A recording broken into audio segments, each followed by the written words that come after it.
भारतीय राजनीति में रिकॉर्ड बनते भी हैं तो टूटते भी हैं, लेकिन कुछ रिकॉर्ड सिर्फ आंकड़े नहीं होते, वे इतिहास और वर्तमान के बीच खड़ी एक लंबी राजनीतिक यात्रा बन जाते हैं। 10 जून 2026 एक तारीख जिसने भारतीय राजनीति में एक नया अध्याय जोड़ दिया है।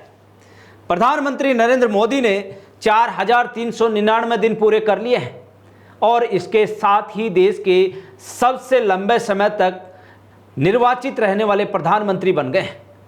ये रिकॉर्ड अब तक जवाहरलाल नेहरू के नाम था, जो 1952 के पहले आम चुनाव के बाद 4398 दिनों तक लगातार प्रधानमंत्री रहे थे।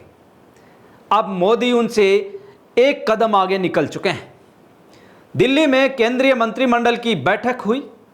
प्रधानमंत्री नरेंद्र मोदी पहुंचे, मंत्री खड़े हो गए और तालियां बजाने लगे। विशेष प्रस्ताव पारित हुआ। एनडीए ने इसे लोकतंत्र की सबसे बड़ी उपलब्धि बताया। वहीं कांग्रेस ने कहा कि ये उपलब्धि नहीं बल्कि लोकतंत्र के लिए चिंता का विषय है। लेकिन राजनीति के शोर से थोड़ा हटकर देखें तो कई सवाल जरूर खड़े होते हैं। आखिर इन 12 वर्षों के इतिहास को किस रूप में याद रखा जाए? क्या सिर्फ रिकॉर्ड के लिए या उन फैसलों के लिए जिन्होंने भारत की राजनीति, अर्थव्यवस्था और समाज को बदला है? आइए समझते हैं मोदी युग के अब तक के कार्यकाल के 12 ऐसे बड़े फैसले जो दुनिया में दशकों तक याद किए जाएंगे। पहला बड़ा फैसला, जनधन क्रांति। बैंकिंग व्यवस्था से बाहर करोड़ों लोगों को बैंकिंग सिस्टम से जोड़ा गया। जनधन खाते आज सरकारी योजनाओं की रीढ़ बन चुके हैं। दूसरा बड़ा फैसला, स्वच्छ भारत मिशन। देश भर में करोड़ों शौचालय बने, खुले में शौच मुक्त भारत का अभियान शुरू हुआ। तीसरा बड़ा फैसला, उज्ज्वला योजना। गांव की रसोई में धुएं से जूझती महिलाओं तक एलपीजी सिलेंडर पहुंचाने की कोशिश। ये सिर्फ गैस कनेक्शन नहीं बल्कि जीवन शैली में बदलाव का अभियान था। चौथा बड़ा फैसला, आयुष्मान भारत। दुनिया की सबसे बड़ी स्वास्थ्य बीमा योजनाओं में शामिल है। करोड़ों लोगों को इलाज की सुरक्षा देने का दावा। पांचवा बड़ा फैसला, प्रधानमंत्री आवास योजना। कच्चे घर से पक्के घर तक की यात्रा। ग्रामीण और शहरी दोनों क्षेत्रों में बड़े पैमाने पर आवास निर्माण हुआ। छठा बड़ा फैसला, digital India. UPI, digital payment, Aadhaar आधारित सेवाएं। आज भारत दुनिया के सबसे बड़े डिजिटल भुगतान नेटवर्क में गिना जाता है।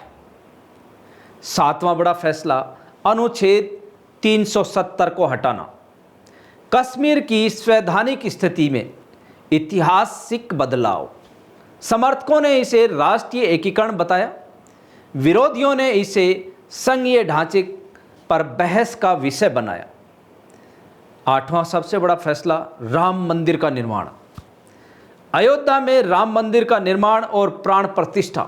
दशकों पुराने विवाद को राजनीतिक और सांस्कृतिक निष्कर्ष तक पहुंचाना।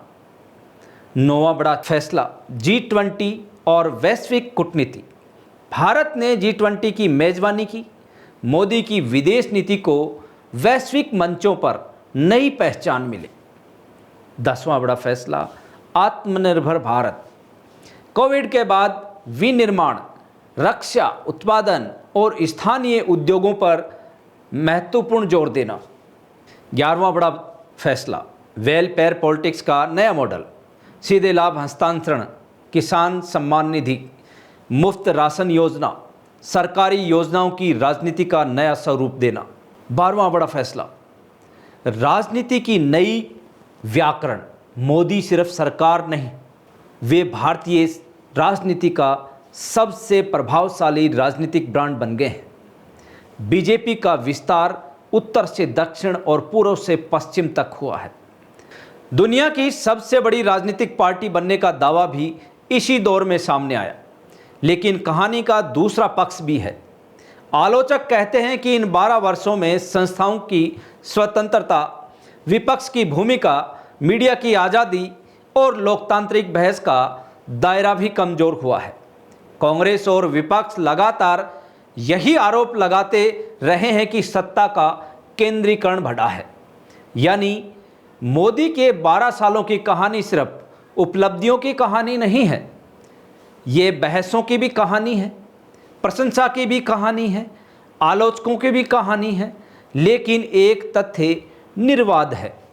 26 मई 2024 को प्रधानमंत्री की शपथ लेने वाले नरेंद्र मोदी आज भारतीय लोकतंत्र के सबसे लंबे समय तक लगातार निर्वाचित प्रधानमंत्री बन चुके हैं। अब सवाल ये नहीं है कि रिकॉर्ड बन गया, सवाल ये है कि इतिहास में इन 4399 दिनों को किस नज़र से देखा जाएगा। एक सफल शासनकाल, एक बड़े राजनीतिक परिवर्तन का दौर, या फिर एक ऐसी राजनीतिक यात्रा जिसने भारत की राजनीति की दिशा ही बदल दी। इस सवाल का जवाब आने वाले समय में मिलेगा। लेकिन आप मोदी के 4399 दिनों के कार्यकाल से कितने खुश हैं? कमेंट करके अपनी राय जरूर बताइए और ऐसी ही लेटेस्ट जानकारियों के लिए जागो इंडिया जागो न्यूज़ चैनल को सब्सक्राइब कर लें। धन्यवाद।